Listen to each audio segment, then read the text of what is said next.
นะครับหลังที่ปรับเบาะนะครับปุ่มสีเหลืองไฟอ่านหนังสือนะครับจะติดตรงช่องแอร์ซ้ายฝานะครับเป็นไฟสีขาววงกลมนะครับสองข้างเลยนะครับบัตรโฮสเตสส่วนปุ่มสีแดงนะครับจะไม่จำเป็นยากดนะครับเป็นไฟเรียกพนักงานนะครับไฟติดจะปิดเองไม่ได้นะครับเป็นไฟสีน้ำมึนนะครับติดตรงช่องแอร์นะครับไฟสีน้ำมึนติดนะครับกรุณาอย่ากดซ้ำนะครับพนักงานจะปิดเองนะครับส่วนปุ่มสีเขียวนะครับ2ปุ่มนะครับเป็นปุ่มเบาะนวดนะครับที่ชาร์จแบตนะครับมีทุกเบาะเลยนะครับอยู่ตรงหัวที่พักแขนซ้ายฝานะครับใช้สาย USB เท่านั้นนะครับ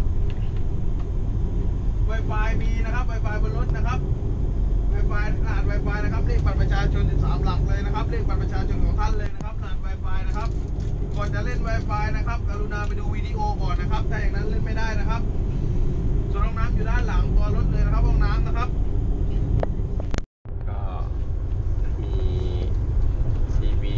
ฉายให้ดูด้วยนะครับก็ควรปฏิบัติบนรถโดยสารเหมือนเครื่องบินการบินไทยเลยฮะผู้โดยสารที่กระเป๋าสัมภาระใบใหญ่โปรดนำเก็บไว้ที่ช่องสัมภาระด้านล่างนะคะ For passengers with big luggage, please keep them in the luggage compartment below. เหมือนการบินไทยเลยครับอารมณ์การบินไทยเลยกระเป๋าและสัมภาระใบใหญ่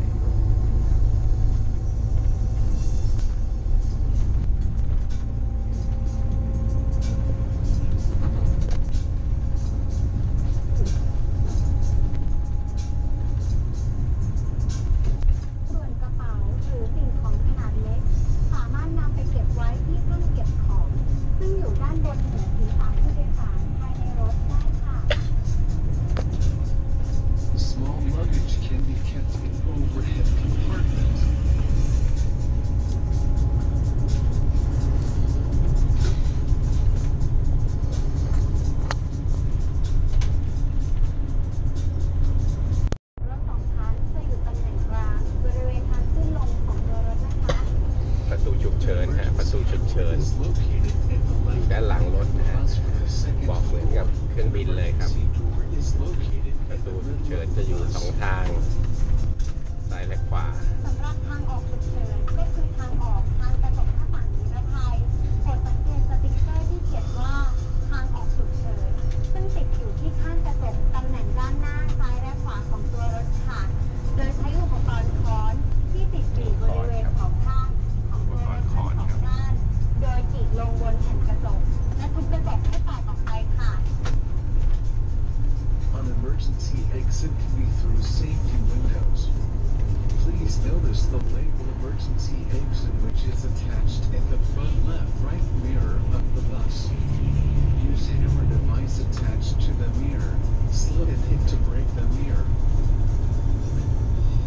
ในกรณีที่เกิดอุบัติเหตุรถตะแคงไม่สามารถออกทางบริเวณประตูได้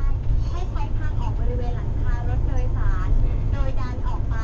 และบิดลูกบิดสีเหลืองตามแบบลูกศรจากนั้นค่อยผลักออกไปหลังคาครับหลังคาเนี่ยออกทางหลังคาเนี่ยออกทางหลังคา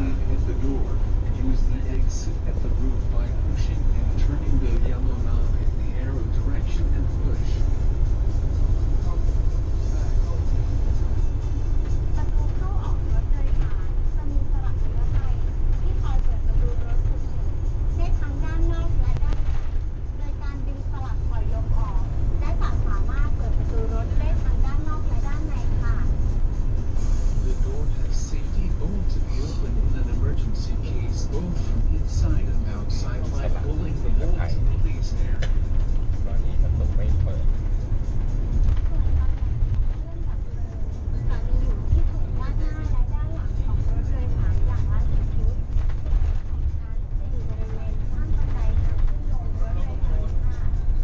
Fire extinguisher is located at the front and back of the bus. ดับเพลิงครับมีทางดับเพลิง Second floor, it is located at the stair of the bus.